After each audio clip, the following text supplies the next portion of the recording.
School जाने का समय आ चुका है और जो नई गाइडलाइन आई है उसमें 10वीं और 12वीं कक्षा के जितने भी बच्चे हैं अब उन्हें स्कूल जाना है, यानी कि 10वीं और 12वीं कक्षा के बच्चों के लिए स्कूल्स जो हैं अब वो खुल रहे हैं। नमस्कार, आप देख रहे हैं जेके चैनल और मैं हूं आपके साथ तंदीप कौर।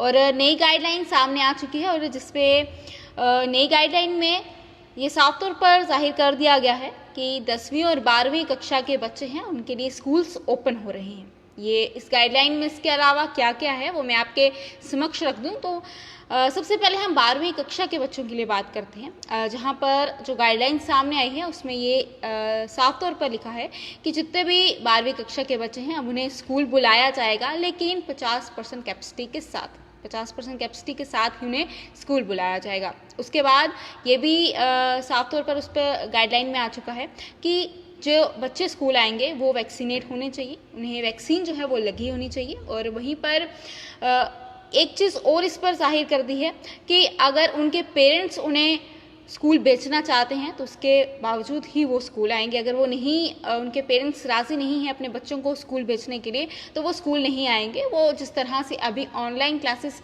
ले रहे हैं वो आगे भी ऑनलाइन क्लासेस ही लेंगे।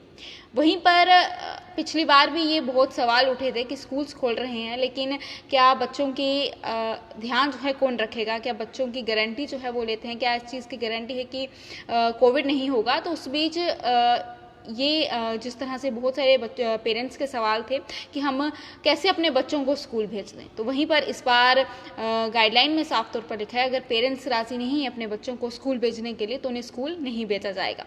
वहीं पर बात करें अगर 10वीं कक्षा के बच्चों के लिए तो उन्हें भी अब वो तो 18+ नहीं है, तो उनके लिए ये साफ तौर पर जाहिर कर दिया है कि जो भी 10वीं कक्षा के बच्चे हैं वो भी स्कूल आएंगे, उनके लिए भी स्कूल खुलेगा, लेकिन वो भी 50% कैपेसिटी के साथ ही। और वहीं पर इसी के साथ ये भी उस पर जाहिर कर दिया है कि अगर उनकी जो जितनी भी RT-PCR रिपोर्ट है वो नेगेटिव होगी उसके बाद ही वो स्कूल जो है वो आ सकते हैं। वहीं पर अगर स्टाफ की बात करें तो स्टाफ भी फुली वैक्सीनेट जो है वो चाहिए, उसी के बाद वो भी स्कूल जो है आ सकते हैं। अदरवाइज़ 50% कैपेसिटी के अलावा स्कूल में कोई नहीं होगा, बच्चे जो है वो 50% कैपेसिटी के साथ ही आएंगे। अगर एक स्कूल में 50 बच्चे हैं तो एक दिन 25 आएंगे और दूसरे दिन भी 25 आएंगे।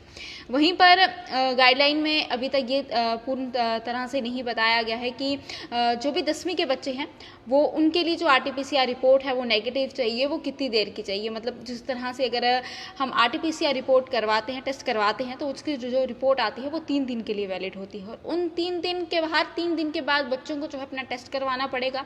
क्या हम 3 दिन के बाद वो अपना टेस्ट करवाएंगे वो फिर स्कूल आएंगे? क्योंकि अगर देखा जाए तो अगर आज 25 बच्चे स्कूल आते हैं और दूसरे दिन दूसरे 25 आएंगे और जो पहले दिन 25 बच्चे आ रहे हैं उन्होंने अपना टेस्ट करवाया और दूसरे दिन वो स्कूल नहीं जा रहे हैं, फिर वो तीसरे दिन स्कूल जाएंगे तो उनकी वो रिपोर्ट वैलिड होगी। वहीं पर अगर दूसरे बच्चों की देखें तो वो एक हफ्ते में सिर्फ 2 दिन उनकी रिपोर्ट जो है वो चलेगी और उसके बाद जब उन्हें फिर से स्कूल जाना पड़ेगा तो उन्हें फिर से अपनी रिपोर्ट जो है टेस्ट जो है करवाने पड़ेंगे।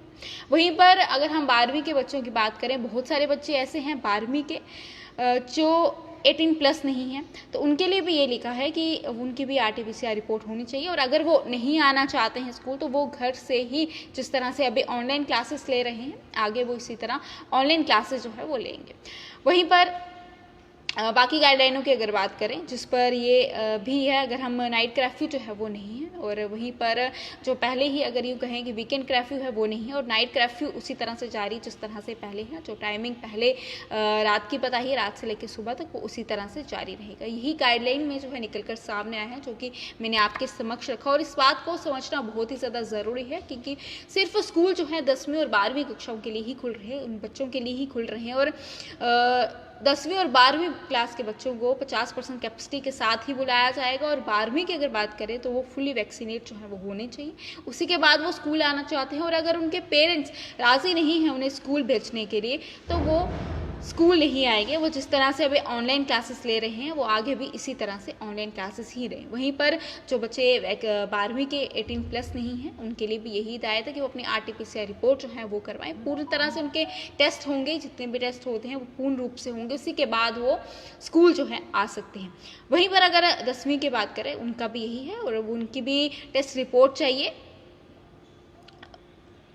वहीं पर उनकी भी टेस्ट रिपोर्ट चाहिए और अगर उनकी टेस्ट रिपोर्ट नेगेटिव होगी तो ही वो स्कूल आ सकते हैं। और ये अभी भी इस सवाल पर क्वेश्चन मार्क लगा हुआ, इस चीज़ पर क्वेश्चन मार्क लगा है कि आखिरकार क्या उन्हें अब हर 3 दिन के बाद अपना नया टेस्ट जो है वो करवाना पड़ेगा। इस चीज़ को क्लियर करना प्रशासन को बहुत ही ज़्यादा ज़रूरी है।